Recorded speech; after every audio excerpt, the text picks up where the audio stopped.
Hey everyone, Michael Short, let's go outdoors. Well, I know a lot of you are getting excited about hitting your favorite stocked pond as another angling season is upon us, but unfortunately, whirling disease could have an impact. Now, Todd Zimmerling, the president and CEO of the Alberta Conservation Association, joins us. And Todd, I guess the first question that everyone would want to know, what impact is whirling disease having on your fish stocking program? Well, for us, it's had two different impacts. So the first one is the fact that a number of the suppliers that we normally use to provide us with the rainbow trout every spring were impacted by whirling disease. So their operations were shut down. And as a result, the number of fish we will actually have available to us to stock will be about 2/3 of what we normally would have. So we will have fewer fish to actually put in the ponds this year.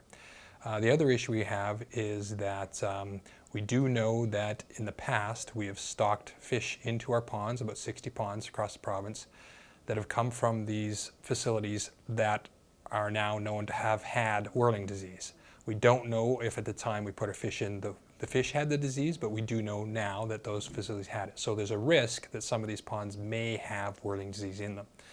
And as a result, the government has gone through and done an assessment of the ponds and the risk of these ponds for spreading whirling disease into native populations. So we've got 11 ponds right now that have been identified as potentially having a risk of spreading the disease, and those would be ponds that are within the 1 to 100-year flood area of native waters, or might have outlet streams or outlet waterways that might connect up with native water bodies. So right now we're going through the process of working with the government biologist and looking at what we can do for mitigation measures to try and reduce that risk in these ponds. So this year those ponds might not get stocked. We're hopeful we'll be able to come up with mitigation measures so they will be able to get stocked. And we'll be working with the government regardless one way or the other through this year to try and confirm whether or not these ponds actually have an issue. Because keep in mind, we don't know for sure that any of these ponds have whirling disease at all. So we'll have to look at how we go about determining that and doing an assessment on those water bodies to clear them or not. So I guess, Todd, the first question would be how do you go about to determine if whirling disease is present in some of the ponds that you are stocking? Well, see, that's part of the problem, and that's the protocol for doing that is something that I don't know that anybody in the government or ourselves has really sat down and figured out. I mean, the reality is you don't really know whether or not there's whirling disease in the water body until you have put fish that you know are clean into the water body and then see whether or not they get the disease. Which, of course, if you're concerned about the disease being spread to other places, it makes it difficult. It's sort of a catch-22 there. You don't know you have the disease till you have the disease, and then if it's in a spot you didn't want to have fish in, you've already got the fish. So how do we do that, mitigate the risk, and confirm or deny that there is the disease in the ponds?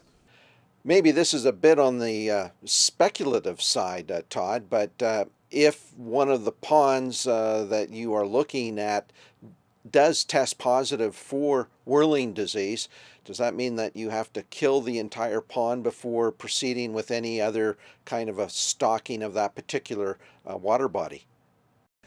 Well, again, that'd be something we have to work out with the provincial biologist, is what is the plan.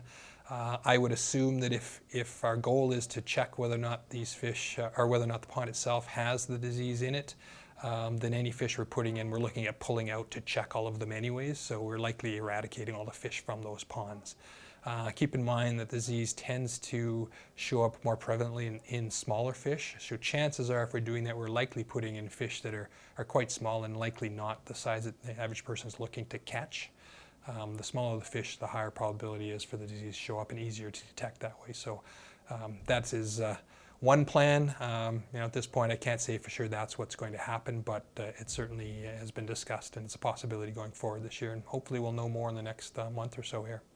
And as Todd tells me, a total of 11 water bodies have been taken out of the rotation in receiving stocked fish, but that still leaves 50 ponds across Alberta that will be receiving a total of 70,000 fish. So lots of opportunities still for folks to get out and enjoy the upcoming angling season. My thanks to Todd Zimmerling over at the ACA for bringing us some critical information and a sense of understanding of what and why the stocking program is being affected this season. We're going to have a lot more on this topic in future episodes, so stay tuned. Till next time, I'm Michael Short. Let's go outdoors.